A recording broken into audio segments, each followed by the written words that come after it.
Hi there, and welcome to the Forsaken Joe channel. Buckle up, because what I'm about to share isn't just another marriage gone wrong story. This is the kind of night that burrows into your brain and replays over and over, making you question every single choice you've ever made. It started with a single sentence from my wife, Clara. "Don't embarrass me at Silas's party." That's what she said as she fixed her lipstick in the mirror, not, "Are you coming with me?" or "I can't wait for you to meet my team."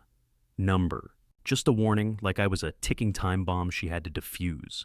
Silas, her boss, the guy I'd heard way too much about, was hosting some celebration party for his firm. I didn't want to go. I'm not the life of the party type. I'm the guy who sits in the corner, wondering if anyone else feels as out of place as I do. But I went. For her. When we walked in, I realized why she told me not to embarrass her. This wasn't a normal party. It was like stepping into another universe. People dressed like they were auditioning for a reality show, champagne flowing like water, and Silas standing at the center of it all, like he owned the night. Clara turned into a completely different person the second she saw him. She smiled that smile, the one I hadn't seen in months. And suddenly, I wasn't her husband. I was just the plus one. She introduced me like I was some random cousin, then drifted off into the crowd, leaving me standing there with my awkward smile and sweaty palms. I told myself to relax. I grabbed a drink, made small talk with a couple of people I'll never see again. But the more I watched her, the more something inside me twisted. She laughed with Silas, leaned in close like they were sharing secrets. I swear I saw his hand brush her lower back, and she didn't even flinch. That's when I felt it, the shift. My patience was wearing thin. And the worst part? I could feel every eye in the room on me, like they knew I didn't belong. Like they could see I was about to snap. But I didn't. Not yet. She had no idea what I was capable of when I'd had enough. If you've made it this far, you're probably wondering what happened after that first wave of jealousy hit me at Silas's party. The truth is, I thought I could handle it. I thought I could just swallow my pride, smile for the cameras, because yes, there were actual cameras, and pretend everything was fine. But that's when the night started to twist into something darker. Clara was already 3 glasses of wine in when I spotted her sitting on the edge of the infinity pool, her legs dipped in the water, laughing like she was the only one who mattered in that entire room. Silas stood beside her, holding a bottle of expensive whiskey like it was a prop in some luxury ad, and I swear I saw him brush a strand of her hair behind her ear. Maybe I imagined it. Maybe I didn't. But I felt this burning heat in my chest that I couldn't shake. It wasn't just jealousy. It was the feeling that I was slowly being erased. I walked over, trying to act casual, but Clara didn't even notice me, not at first. It was Silas who acknowledged me with that fake smile, the kind that said, "I know something you don't." He poured me a drink and told me I looked tense, which is rich coming from the guy who looked like he just stepped off a yacht in the French Riviera. Clara finally glanced at me, gave me a quick, "Oh, you're still here?" smile, and went back to talking about some project they were working on. I stood there like a ghost, nodding when I should, smiling when expected. But inside I was unraveling. Then came the toast. Silas tapped his glass, and everyone gathered around the pool. Clara stood next to him, her hand resting lightly on his arm, as he gave this dramatic speech about success, teamwork, and the people who make it all possible. He raised his glass, and she looked at him like he was the center of her universe. That's when it hit me. This wasn't just a party. This was his stage, and she was his star. And I was nothing but a background extra. I wanted to pull her aside, tell her to tone it down, but before I could even open my mouth, she grabbed another glass of wine and disappeared inside with some of her co-workers. I followed her, but the place was so big and loud that it was like chasing smoke. That's when I found myself standing in the hallway, listening, actually listening to what sounded like her voice, muffled behind a door. I don't know why I didn't knock. Maybe I was afraid of what I'd find. Instead, I waited. I waited until the laughter stopped, until the footsteps faded. And when the door finally creaked open, it was just Clara, looking at me with that same smile she'd given Silas. The kind of smile that made me wonder if I even knew her anymore. And that's when I decided I wasn't just going to let this go. If she wanted to test me, she was about to find out what happens when I lose my patience. I wish I could tell you that what happened next was just a misunderstanding, that I was overthinking everything, but that would be a lie. That night, the smallest sound shattered every illusion I had about my marriage. After Clara walked out of that room, I stood there, staring at the closed door like it had just swallowed a piece of me. My heart was pounding so loud, it almost drowned out the faint voice I'd heard moments earlier. I wasn't sure if it was her or someone else, but I couldn't shake the tone. It wasn't her usual work laugh. It was softer, more intimate. I didn't confront her immediately. No, I did something worse. I smiled like nothing was wrong and followed her back to the main room, pretending I hadn't just felt my entire world tilt sideways. The party was in full swing again, music thumping, people dancing by the pool, and Silas holding court like the king of his castle. Clara floated back to his side like a magnet. I stood in the corner, drink in hand, watching her, every gesture she made hitting me like a punch in the gut. I kept asking myself if I was just being paranoid. Maybe it was the alcohol messing with my head. Maybe I was seeing things that weren't there. But then Silas whispered something into her ear, and she didn't even flinch, just laughed and leaned closer.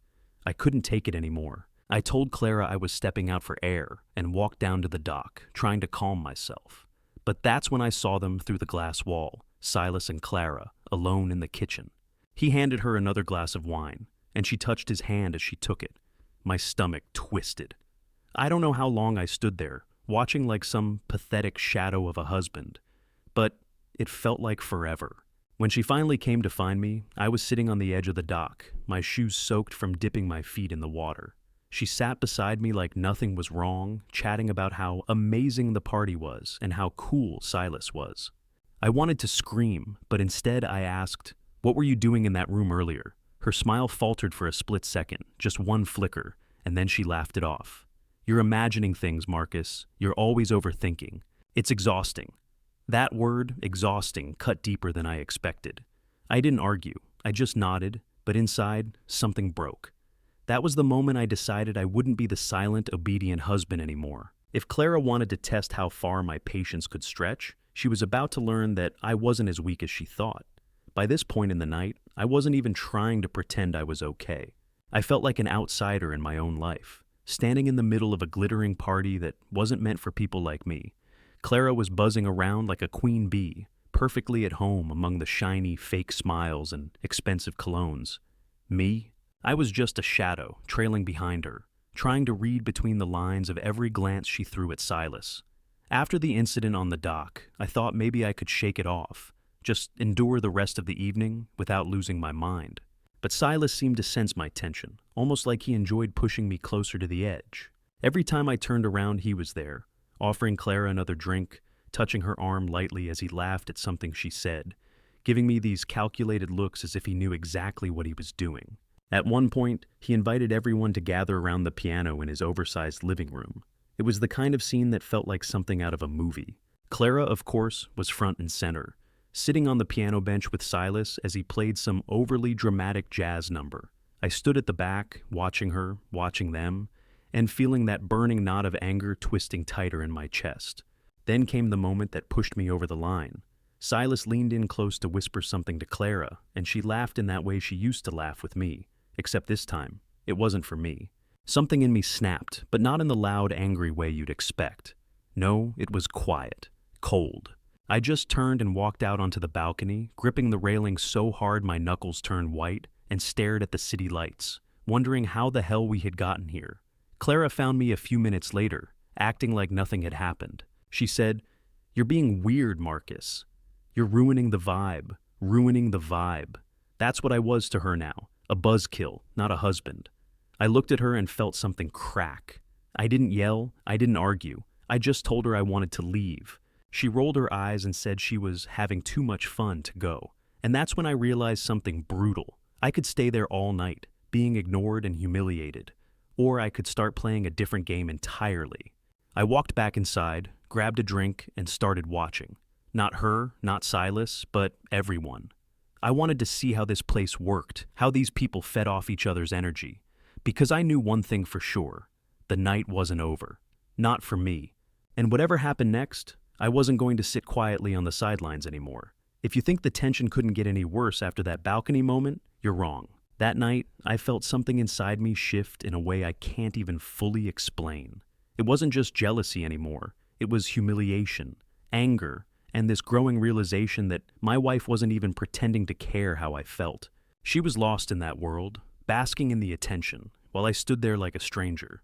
I decided to stop being passive.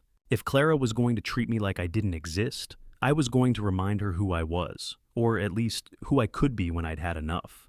I walked back inside, forced a smile, and joined the crowd near the bar. Silas was standing there, holding court with some story about how he'd just closed a huge deal. Everyone laughed and clapped him on the back like he was some kind of hero. I wanted to roll my eyes, but instead I stood next to him and ordered the strongest drink they had. He gave me that look again, that smirk that felt like a knife twisting in my gut, and said, "You should loosen up, Marcus. Clara's having a great time. Don't ruin it for her." Those words burned. They sounded harmless on the surface, but I heard the subtext. She's happier here, with us, without you dragging her down. I clenched my jaw so hard it hurt, but I smiled and said, "Don't worry, I'm just getting started." And for the first time that night, I think I meant it. The night went from glittering and elegant to chaotic in an instant. People started jumping into the pool fully dressed. Music was blasting like a nightclub, and I saw Clara near the edge of the crowd, dancing with a group of people, her hair sticking to her skin, her laugh echoing through the night. It should have been harmless fun. It should have been. But when I saw Silas come up behind her, placing his hand on her hip like it belonged there, something inside me snapped completely. I walked straight over, grabbed her hand, and said we were leaving. She looked at me like I was insane, pulled her hand away, and told me I was overreacting again. Silas just stood there, watching with that smug, superior look. I could feel every eye in the room on me, like I was the problem, like I was the one ruining the perfect night. But I didn't care anymore. The argument that followed wasn't loud, but it was deadly. Clara whispered through gritted teeth, "You're embarrassing me." While I told her I didn't care if the whole world was watching. I was done standing there like a fool. I was done pretending I didn't see what was happening. But she didn't flinch. She just stared at me with this cold expression, as if she'd already chosen her side. I don't remember how it ended, not exactly. I just remember walking out of that house alone, my hands shaking, my heart pounding like I'd just run a marathon. I sat in the car for what felt like hours, staring at the door, waiting for her to come out. And when she finally did, she wasn't apologetic. She wasn't even angry. She just looked at me like I was a stranger. That was the moment I realized something terrifying. If this marriage was going to survive, I couldn't just sit back and watch it fall apart. Something had to change. And maybe that something was me. The morning after that disastrous party felt like waking up in someone else's life. I barely slept. I remember lying there in the dark, staring at the ceiling, listening to Clara's breathing beside me. I kept wondering if she was dreaming about Silas, or if she even cared about the fight we had. I wasn't angry anymore. No, anger would have been easy. What I felt was worse. This cold, hollow ache, like someone had scooped out a part of me and left me with nothing but questions I was too scared to ask. When I finally got out of bed, the house was silent. Clara wasn't in the bedroom, and for a moment I thought she had left. My chest tightened as I walked down the hall, but then I found her in the kitchen, sipping coffee like nothing had happened. No apology, no mention of the party, no, "Hey, are we okay?" Just a casual, "Morning." That one word felt like a slap. I sat down across from her, waiting for her to look at me, but she never did. She just scrolled through her phone, her hair tied up in that messy bun she knows I love, acting like she wasn't still glowing from the attention she got last night. I finally broke the silence and asked, "Do you even realize what you did? How you made me feel?" She sighed, like I was a child throwing a tantrum. "Marcus, it was a party. You're reading too much into it. You always do this." That "you always do this" crushed me. It wasn't just about last night. It was about every single time I'd tried to tell her I felt left out, invisible, or unimportant. I tried to explain how I felt watching her with Silas, how she looked at him like she used to look at me, but she just rolled her eyes. "You're jealous," she said, "and it's exhausting." That word again, exhausting. I felt like I was shrinking into nothing right in front of her. I didn't yell. I didn't fight. I just grabbed my keys and left the house. I drove aimlessly for hours, replaying everything in my head. Every laugh she shared with Silas, every dismissive comment she threw at me. Every moment I stood there, humiliated, while she acted like I didn't exist. By the time I parked in front of an old coffee shop I hadn't visited in years, I realized something that hit me like a punch in the chest. This wasn't just about Silas. This was about us. About the fact that somewhere along the way, Clara had stopped seeing me as her husband and started seeing me as a burden.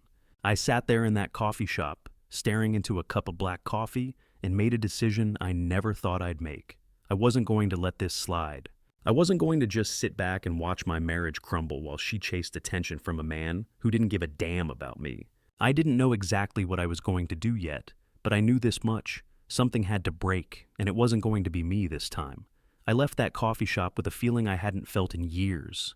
Clarity. It wasn't the calm, comforting kind of clarity. No, this was sharp and cold, like broken glass.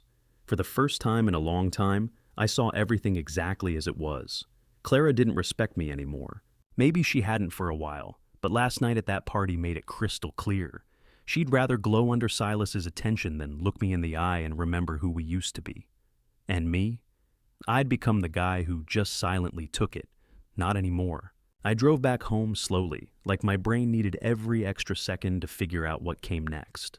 When I walked through the door, Clara was on the couch, casually scrolling on her phone. She didn't even look up, didn't ask where I'd been all morning. It was like we were two strangers sharing a house, not a marriage. Something inside me hardened. I wasn't going to argue with her anymore. I wasn't going to beg her for respect, like some desperate fool. If she wanted a game, I was going to play it. The first thing I did was start paying attention. Real attention. I watched her, the way she texted with her phone tilted away from me, the way her mood shifted every time her screen lit up. She laughed at messages she never shared with me, smiled at her phone like it was giving her something I couldn't. I didn't say a word. I just stored it all away, every detail, every little clue. That night, when she went to bed, I stayed awake, sitting in the dark like some kind of ghost, thinking about Silas, about that smug grin he threw at me, about how Clara barely defended me when he made those little comments. The next day, I did something I swore I'd never do. I checked her phone. It wasn't easy, she's careful, but I caught a glimpse of a notification when she was in the shower, a name I didn't recognize, a message with too many emojis and too much familiarity. My stomach twisted as I scrolled, just far enough to see a pattern, playful conversations, inside jokes, and subtle hints that weren't meant for me to see. I didn't confront her. Not yet. Instead, I started planning. I know that sounds insane, but I couldn't just walk away, not after everything. I wanted to know the truth, every detail, before I said a single word to her. If she was going to keep treating me like I was invisible, then I'd watch from the shadows and figure out exactly how deep this went. I started tracking her mood, her sudden late nights, the way she'd forget to tell me about certain events. By the time she mentioned another team get-together the following weekend, I knew I had to be there, not as the quiet, humiliated husband this time, but as someone who was finally ready to face whatever ugly truth was waiting for me. If she thought I was just going to stand by and watch her test my patience again, she was about to find out just how wrong she was.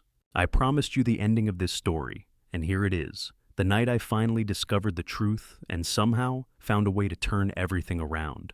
When the next weekend rolled around, I was ready. Clara had mentioned another team event. And this time, I didn't just tag along. I went in with my eyes wide open. I expected the worst. I imagined every possible betrayal, every painful scenario.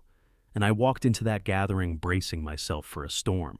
But what I found wasn't what I expected at all. Clara was radiant that night, but not in the careless, dismissive way I'd seen before. She came up to me, wrapped her arm around mine, and introduced me to everyone as if I was the most important person in the room. Silas was there, of course, and while his smugness was still intact, something about the way Clara looked at me sent a message I hadn't felt in months. I mattered to her. Later that evening, when the crowd had thinned out and the music was quieter, Clara pulled me aside.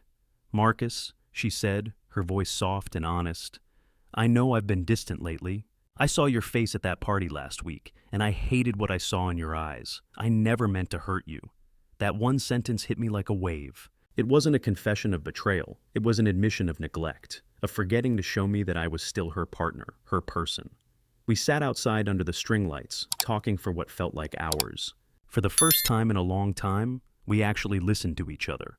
I told her how invisible I'd felt, how the party with Silas made me feel like I didn't exist in her world anymore. She admitted that she'd been caught up in work, in trying to impress her boss, and she hadn't realized how much it was affecting us. It wasn't some magical fix. It didn't erase the hurt I'd felt. But it was the first real conversation we'd had in months. We left that event hand in hand, and on the drive home, Clara turned to me and said, "I don't want you to ever feel like you're on the outside looking in again. I'm sorry." And you know what? For the first time, I believed her. I realized that maybe this wasn't the end of our marriage, but the moment we both needed to wake up and start fighting for it. So that's where we are now. We're not perfect, but we're talking again, laughing again, and maybe, just maybe, I've stopped being that silent shadow I was becoming. What about you? Have you ever been at a party or an event where one moment completely changed the way you saw your relationship? I'd love to hear your stories. Drop them in the comments below. And if you enjoyed this confession, don't forget to subscribe to Forsaken Joe for more real stories like this one.